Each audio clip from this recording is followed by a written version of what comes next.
Somebody had to catch the bull by the horns.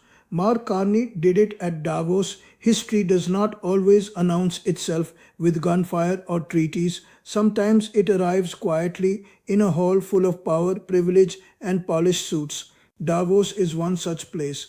Many speeches are delivered there every year, but only a few leave a tremor behind. Mark Carney's speech was one of those rare moments when words stopped being diplomatic noise and became a line drawn in the snow. Somebody had to catch the bull by the horns, and Carney did. As he spoke, the room was not merely listening, it was leaning forward. You could sense it in the applause that came not on cue but from conviction. Leaders, bankers, policymakers, and thinkers who had grown used to cautious language suddenly heard clarity. He spoke of responsibility, of the dangers of economic nationalism, of weaponizing trade, of short term political bravado, destroying long term global stability. This was not aimed at any one man, yet everyone knew which direction the wind was blowing. The effect on Donald Trump and the political mood of the United States was immediate and unavoidable. For years, the world had been adjusting itself to Washington's unpredictability, tariffs as threats, alliances treated as transactions, institutions mocked rather than strengthened. Carney's speech did not attack America. It reminded America of what it once stood for, and that reminder, delivered on a global stage, was more unsettling than criticism. The world order felt the shift. For decades, global leadership followed a familiar script. The United States led, Europe followed, institutions managed the rest. That script is now being rewritten in real time. Carney articulated what many leaders privately acknowledge but rarely say aloud.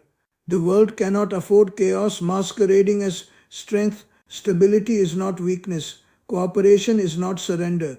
NATO too felt the echo. An alliance built on trust cannot survive if its strongest pillar treats commitment as optional. Carney's words reinforced the idea that collective security is not charity, it is mutual survival. European leaders listening in Davos understood that the era of depending blindly on American consistency is over. Not because America is irrelevant, but because the world must now be resilient without assumptions. The European Union emerged from Davos with a renewed sense of purpose. Unity is no longer philosophical, it is strategic. When Carney spoke of coordinated economic policy, sustainable finance, and shared values, he was speaking directly to Europe's moment. The EU is learning that hesitation invites pressure while unity creates leverage. And then there is China. What followed Davos was telling. European leaders engaging more openly with Beijing, not as subordinates, not as adversaries, but as pragmatic partners. This is not love, this is realism. When traditional alliances wobble, diplomacy widens, trade routes diversify, conversations reopen. The world is not choosing China over the West, it is choosing balance over dependency. Carney's speech accelerated this recalibration. It gave moral cover to leaders who want engagement without submission, cooperation without illusion. China, sensing this shift, responds with warmth. History teaches us that power respects coherence.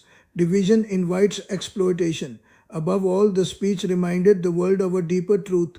Good does not always win quickly, but it endures. Loudness may dominate headlines, but integrity shapes centuries.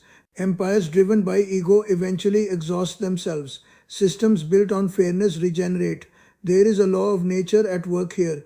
Those who bully may rise fast, but they fall hard. Those who steady the ship during storms are remembered long after the waves calm. Devils may dance for a season, but they do come to their knees, not because someone pushes them down, but because imbalance cannot sustain itself. At Davos, in that moment, the world did not just hear a speech, it recognized itself at a crossroads.